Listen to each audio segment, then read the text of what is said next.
खामोशी की चीखें की कहानी। रात के गहरे अंधेरे में घने जंगल के बीच एक पुरानी हवेली खड़ी थी। उस हवेली के बारे में कहा जाता था कि वहां से हर अमावस्या की रात अजीब अजीब आवाजें आती हैं। गांव का कोई भी उस हवेली के करीब जाने की हिम्मत नहीं करता था।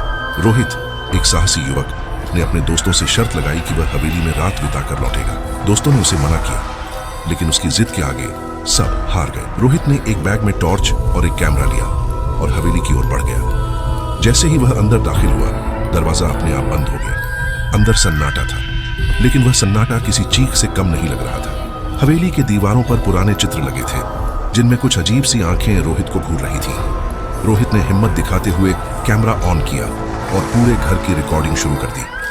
आधी रात होते ही रोहित को अजीब अजीब आवाजें सुनाई देने लगी। कभी किसी के रोने की आवाज, तो कभी किसी के कदमों की। वह आवाजों के पीछे भागा, लेकिन हर बार वह एक अंधेरे कोने में पहुंचता जहां कुछ नहीं था। अचानक उसे सीढ़ियों के ऊपर एक परछाई दिखी। वह परछाई धीरे धीरे उसकी ओर बढ़ रही थी। रोहित ने टॉर्च से रोशनी की, लेकिन परछाई गायब हो गई। रोहित ने घबराकर दरवाजे की ओर दौड़ लगाई, लेकिन दरवाजा नहीं खुला। तभी पीछे से एक ठंडी हवा का झोंका आया और किसी ने उसके कंधे पर हाथ रखा। उसने डर के मारे पीछे देखा, लेकिन वहां कोई नहीं था। वह वापस मुड़कर खिड़की से बाहर कूदने की कोशिश कर रहा था।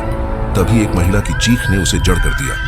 हवेली के एक कोने से एक सफेद साड़ी में लिपटी महिला, जिसका चेहरा झुलसा हुआ था, उसकी ओर बढ़ रही थी। महिला ने रोहित से कहा, तुमने इस हवेली में कदम क्यों रखा? यहां से कोई लौट कर नहीं जाता। रोहित ने कांपते हुए पूछा, तुम कौन हो? महिला ने कहा, मैं वही हूं जिसे इस हवेली के मालिक ने जिंदा जला दिया था।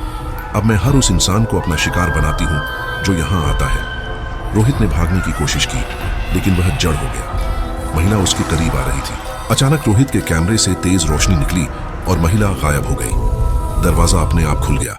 रोहित भागते हुए गांव पहुंचा और सबको अपनी कहानी सुनाई। लेकिन कहानी यहीं खत्म नहीं होती। अगले दिन रोहित के दोस्तों ने उसके कैमरे की रिकॉर्डिंग देखी। उस वीडियो में रोहित के पीछे वही महिला खड़ी थी और वीडियो का आखिरी शब्द था, अब तुम्हारी बारी है। रोहित गायब हो चुका था। गांव वालों ने फिर हवेली की ओर देखना बंद कर दिया। क्या वह महिला सच में चली गई, या रोहित अब उसकी कहानी का हिस्सा बन चुका है?